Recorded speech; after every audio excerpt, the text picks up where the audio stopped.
Alors, au niveau des couleurs, on a appliqué la même couleur au bandeau de droite et au fond du titre. On va aller modifier les deux d'un coup.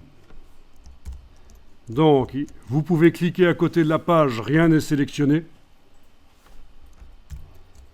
Et vous allez dans la palette nuancier, donc le F5 si nécessaire. Voilà.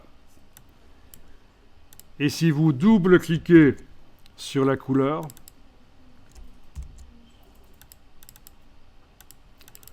voilà, vous avez une case aperçu. Vous la cochez. Et en modifiant la position des curseurs, vous allez voir que les deux objets changent de couleur derrière. Tous les objets qui utiliseraient cette couleur changent. Ça veut dire que quand vous faites une mise en page, au départ, vous n'êtes pas nécessairement obligé d'avoir les bonnes couleurs. Vous pouvez décider ça par la suite. Vous mettez une couleur et par la suite, vous faites des tests. Tiens, la mise en page, est-ce que si on change un peu la couleur ou complètement la couleur de cette série d'objets qui utilisent cette couleur-là, est-ce que ça change, est-ce que ça améliore ou pas la mise en page? Voilà.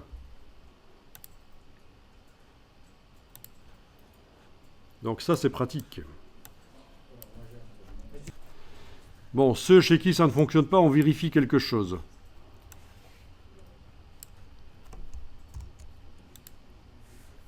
Votre bande de côté, quand vous l'activez,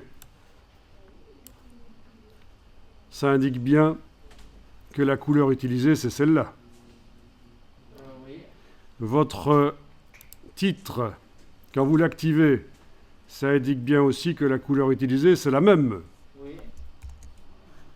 OK. Donc, quand vous cliquez à côté de la page, rien n'est sélectionné.